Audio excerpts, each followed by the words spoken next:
بسم اللہ الرحمن الرحیم۔ کمرہ بے حد سادہ تھا اور کئی روز کی علالت کے باوجود ان کے خوبصورت چہرے پر غیر معمولی عزم و اعتماد تھا اور ذہین آنکھیں گویا بولتی محسوس ہوتی تھی۔ دروازہ کھلا اور کوئی اندر داخل ہوا۔ آنے والا مضبوط جسم اور بہت کھلتی رنگت کا مالک تھا اور اس کے نقوش بستر پر دراز شخصیت سے ملتے جلتے تھے۔ اس کے چہرے پر مسرت پھوٹی پڑتی تھی۔ اس نے خوشی سے لرزتی آواز سے کہا، ابا جان، اللہ کے فضل و کرم سے ہم نے بورسا فتح کر لیا ہے۔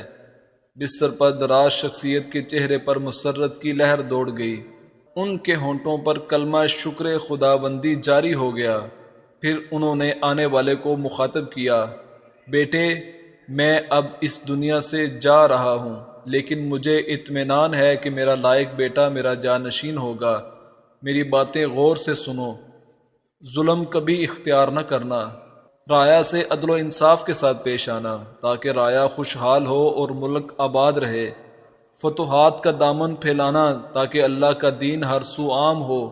علماء، فضلاء اور حکماء کو ہمیشہ اپنے قریب رکھنا، ان کے مشوروں پر عمل کرنا اور شریعت کی پیروی کرنا۔ رعایا اور امراء میں اچھے اخلاق اور اچھی سیرت پیدا کرنے کی جدوجہد کو ہر بات پر مقدم رکھو گے تو انسانیت پھیلے گی۔ میری زندگی کا ایک مقصد تھا، دین پھیلے اور اخلاق حسنہ کا سکہ رواں ہو۔ تم بھی اس بات کو اپنا مقصد بنا لو۔ جو حکمراں رعایا کو عدل و انصاف نہیں دے سکتا، وہ حکمراں بننے کا اہل نہیں ہے۔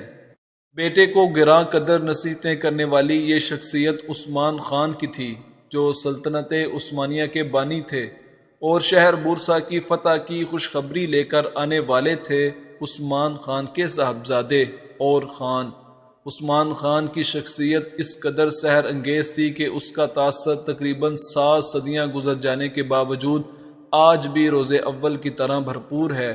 سلطنت عثمانیہ کی داغ بیل ڈالنے اور اسے مضبوط بنیادوں پر استوار کرنے میں عثمان خان کا کردار ناقابل فراموش ہے۔ آپ نے مسلمانوں کو دشمنان اسلام کے مظالم سے نجات دلانے کے لیے پرچم جہاد بلند کیا، اپنے سے کئی گنا بڑی طاقت کی آنکھوں میں آنکھیں ڈال کر اسے للکارا اور کئی محاذوں پر اسے شکست کا سامنا کرنے پر مجبور کر دیا۔ کفار کے خلاف جہاد کرنے کی وجہ سے آپ کو عثمان غازی بھی کہا جاتا ہے۔ عثمان خان کا تعلق ترکوں کے قبیلے اوغوز سے ہے۔